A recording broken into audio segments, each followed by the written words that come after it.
Hey guys, what is up? It is the Fast Break Report here, bringing you guys another vlog. It is basically 11 o'clock at night, 10:48, and we haven't had anything blockbuster to talk about for the last 4 weeks, 5 weeks, maybe a month.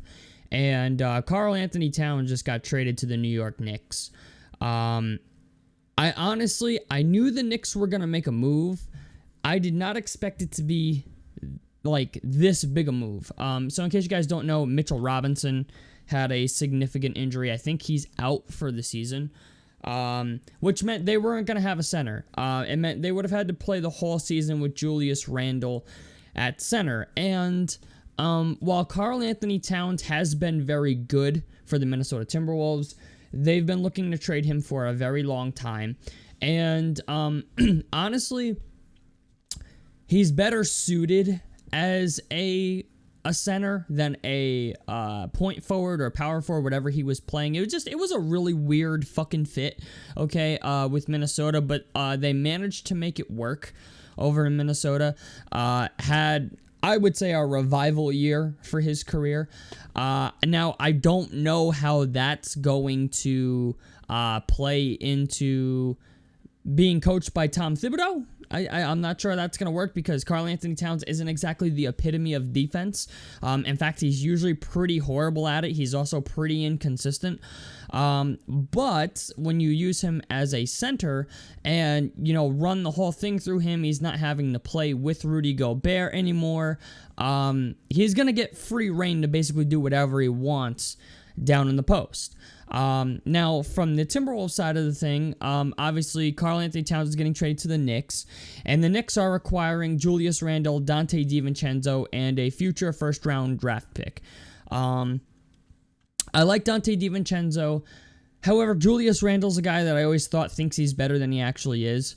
For Minnesota, I understand why they did this for two reasons. The first being that the fit between Cat and Rudy Gobert was just really weird. The second being it is a salary cap clearing move for the Minnesota Timberwolves. I mean, a big salary cap clearing move for them. Yeah, they are getting Donte DiVincenzo, who's locked in for the next 4 or 5 years. Sucks that Donte DiVincenzo won't be get to be a part of the Nova brothers in New York anymore. But in order to sweeten the deal, in order to get Karl-Anthony Towns, the Knicks had to include Donte DiVincenzo, who I think is a very good 3-and-D type player. Sucks that he's going to Minnesota. I don't know if Minnesota's done. We'll have to see, because Julius Randle's a guy that, while I do think he fits what the Timberwolves are trying to do a little bit more, I think the fit's better. I just don't think Julius Randle is the better player. For whatever reason, it feels like Minnesota just sold their future a little bit, or whatever they had going. I don't know if Naz Reid is going to start, because Naz Reid was Sixth Man of the Year last year and looked like he should have maybe started over Karl-Anthony Towns.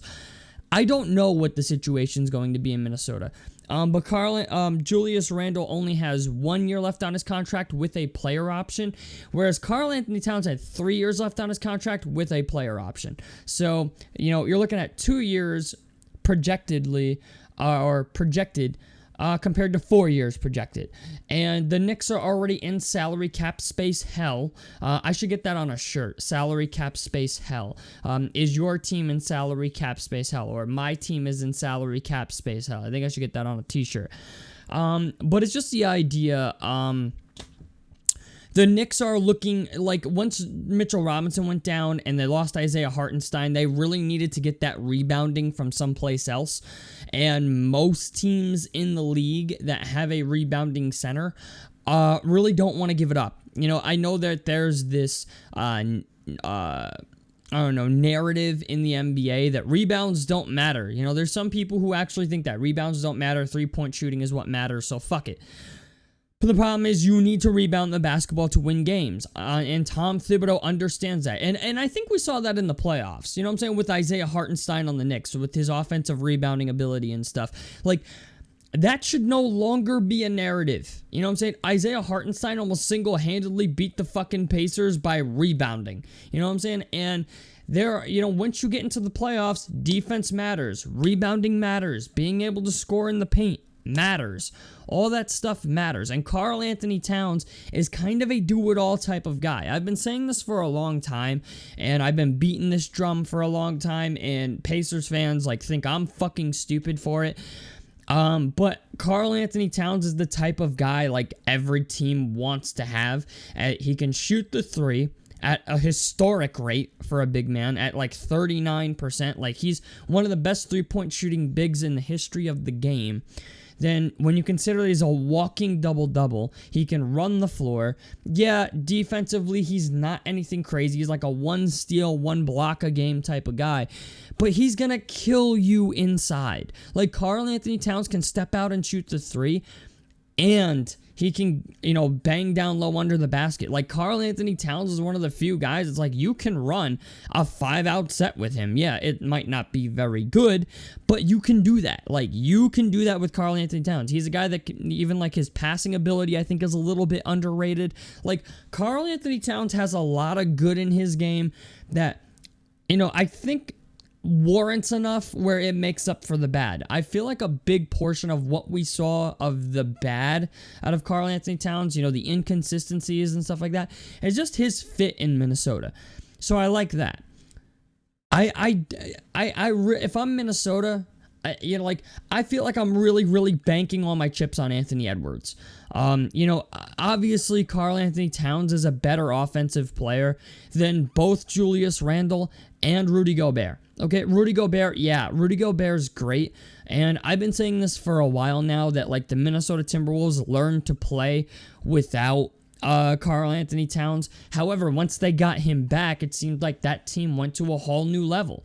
When Karl-Anthony Towns was injured, not this past year, but the year before, I think he only played 15 games. Yeah, the Minnesota Timberwolves didn't really miss him, but at the same time, it's once they got him back, and what's their head coach's name? I can't think of his name at the moment, but their new head coach that they acquired, he was able to make Karl-Anthony Towns work. Okay, he was able to find a way to make that work with Anthony Edwards, Rudy Gobert, Mike Conley, stuff like that. I don't know if they can do that with Julius Randle.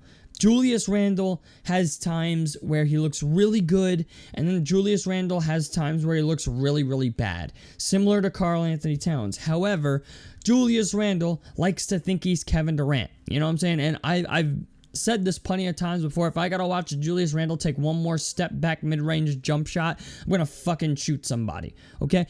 He is not good at the off-the-dribble shit, and he keeps trying the off-the-dribble shit.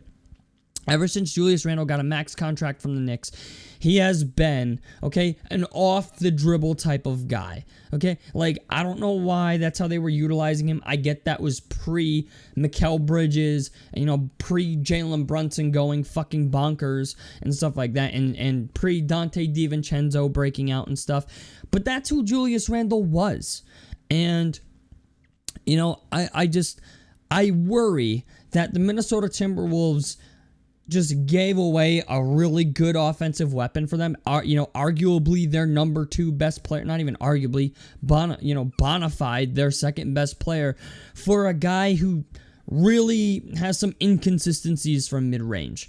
And while, I understand he's not going to bang down low with Rudy Gobert, at least I don't think he is, but also when it comes to shooting the three, Julius Randle, I don't think can shoot the three as well as Karl-Anthony Towns, which is why Donte DiVincenzo was included.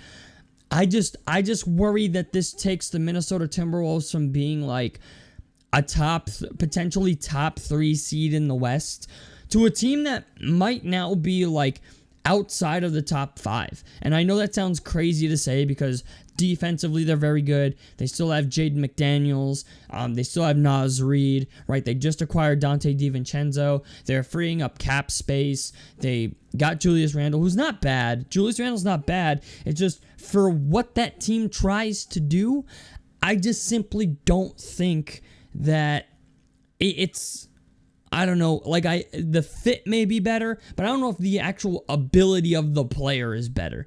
You know what I'm saying? And that's why I'm iffy on it, because Julius Randle is a guy who his body language often sucks. It was pretty obvious the Knicks wanted to move on from Julius Randle. And also, it was kind of obvious that the Minnesota Timberwolves wanted to move on from Karl-Anthony Towns, but I kind of thought that notion would have changed since, he had the season he had last year. Last year he kind of looked like the player that, they paid for. You know what I'm saying? So I'm not sure what's going to happen from this point on. I don't know if either team is done making moves. I would assume the Knicks are done because, Mitchell Robinson, with his injury, it was obvious they had to do something at center. So, they went out there and said, we're going to swing for the fucking fence again and got themselves Karl-Anthony Towns, which is a very, very nice replacement, might I add. But for Minnesota, I feel like this is a downgrade. I feel like Minnesota finally figured out how to make it work with Gobert, Towns, and Edwards. And now that they traded Towns, it's kind of like, well, you've got literally a month until the season starts, and you got to try to make Julius Randle work with all these guys in training camp. I never like these trades that happen at the, during training camp or, right before training camp's about to start, because we saw it last year with Dame Lillard, right? Dame Lillard got traded to the Bucks literally right before training camp started, and him and Giannis were never able to get on the same page. And I feel like I don't think Karl-Anthony Towns is going to have that problem with the Knicks because I feel like the offense is going to be centered a lot around Brunson, now Karl-Anthony Towns, and either Mikal Bridges or OG Anunoby, one of the two, and everybody else will kind of just fit in where they fit in. But these trades normally take a while to iron out. They normally take a while to, gel and figure out what works, figure out what doesn't work.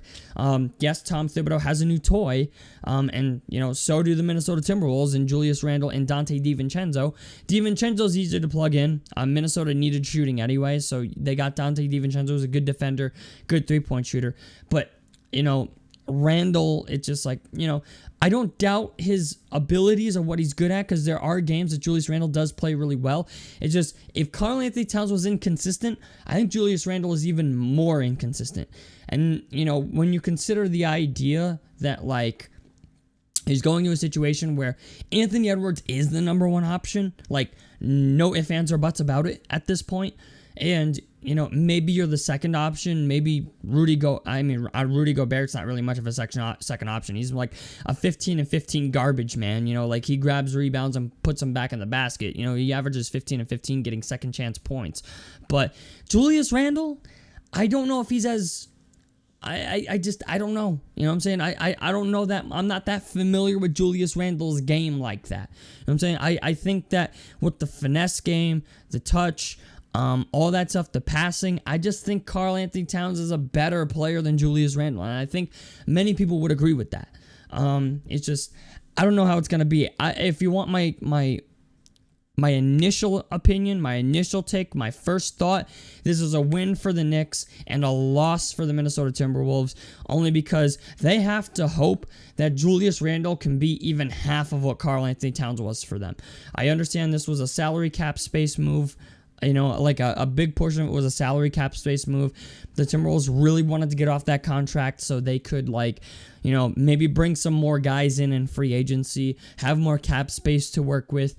But at what cost? You know what I'm saying? That's the question. At what cost? The biggest question mark of this trade is if Julius Randle can be the guy for Minnesota that Karl-Anthony Towns was. And the draft pick is nice, but... I don't know, man. I really don't know about this. We'll have to wait and see. Because now I feel like the Minnesota Timberwolves are in the same situation that the Utah Jazz were before they traded Donovan Mitchell and Rudy Gobert. It's good team on paper, but how that will actually pan out has yet to be seen. I don't want to see, even though I am going to see it, Anthony Edwards and Rudy Gobert pick and rolls, because I think the Karl-Anthony Towns, Anthony Edwards pick and roll was way more effective and will always be more effective than an Anthony Edwards, Julius Randle pick and roll.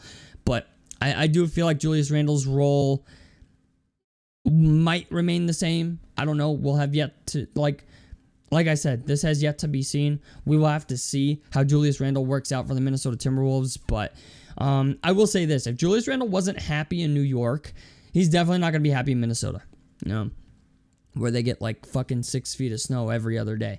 So, I don't know, man. We'll have to wait and see. Tell me what you guys think about this down below in the comment section below. Like helps me out. Subscribe if you guys want to see more on the Fast Break Report. And I'm out of this motherfucker. Peace, guys.